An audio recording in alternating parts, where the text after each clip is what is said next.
Welcome back. January is Bath Safety Month, and since bathing is such a routine part of our day, it's easy to forget that it can really pose a huge risk when it comes to young children. Drowning can happen so fast. In less than 2 inches of water, I'm a mom, it's, you just have to watch them like a hawk. You turn your back for 1 second, right? Here to tell us more about the importance of water safety for little ones, Libby Moon and Crystal Quesada of the YMCA of South Palm Beach County. Thank you both for being here. Libby, we'll start with you. In 2025, there were 8 drownings in Florida with the bathtub, which is so scary. These kind of things are preventable. They are definitely preventable, and the biggest thing is supervision and not taking your eye off of your child when they're at the bath. If you need to go to the door to grab something or to get a towel, you take that child with you. Yeah, how do we not lose focus? Because as parents, I know bath time, there's a lot going on.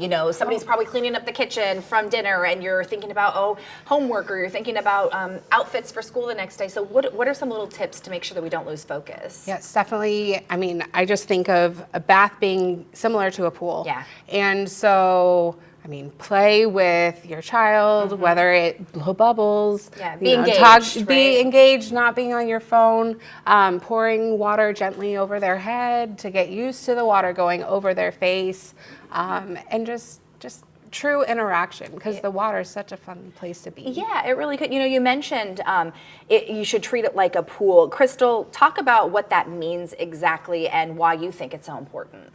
Clearly at home you don't have a lifeguard. Right. So as a parent, as an adult, you're that supervision, you're that first layer of protection to make sure that you don't have your phone on you while you're there watching your child. You should always be in arm's reach, no matter bathtub or pool. You're the one protecting your child while they're in the bathtub. What do you say? There might be, a single parent out there watching saying, okay, I've had an instance where I had to go to the other room for 2 seconds. What is your advice to them? What do you say to them because we've all been there. Well, take the baby out with you. Those 2 seconds matter. The 2 seconds you look at your phone, to answer a text message, to grab a towel, maybe set up a routine where you have all your stuff that you need and leave your phone in another room, so that, that time for bath time is just you and them, and you're making sure that they're being safe in the water. And talk about the bath seats that you have for little babies. How do you guys feel about those? Well, I do know that one of the bath seats have been recalled. Okay. Knowing that too, the child can go forward and be in the water or fall back. I more so am on the side of no for the bath seats. Again, it's the supervision. Parents might think that the bath seat, they're fine, they're good. I don't need to be in there for two seconds.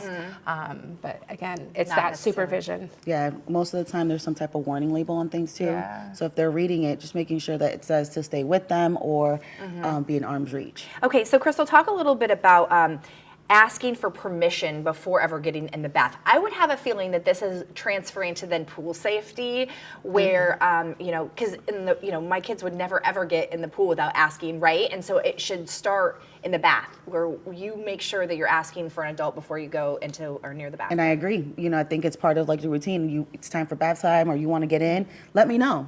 I'll be there with you. I'll watch you, make sure that you're being safe. Same at the pool. If you're going to the pool, you're not just leaving your child, you're supervising them, and you're, engaging with your children.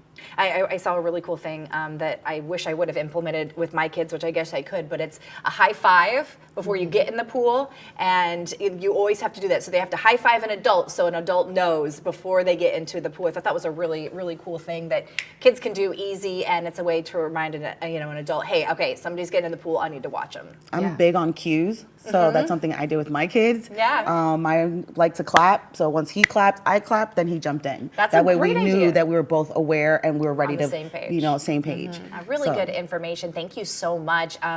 You can't talk about water safety enough. We live in Florida. There's water everywhere. So really good information. I know you guys do a lot when it comes to helping with swim lessons and so forth. We put a link to their website on ours, WPBF.com, if you'd like to know more about all the wonderful things that the YMCA does and how they can help you if your child needs swimming lessons or any kind of help. So thank you very much. I appreciate it, ladies. Thank you.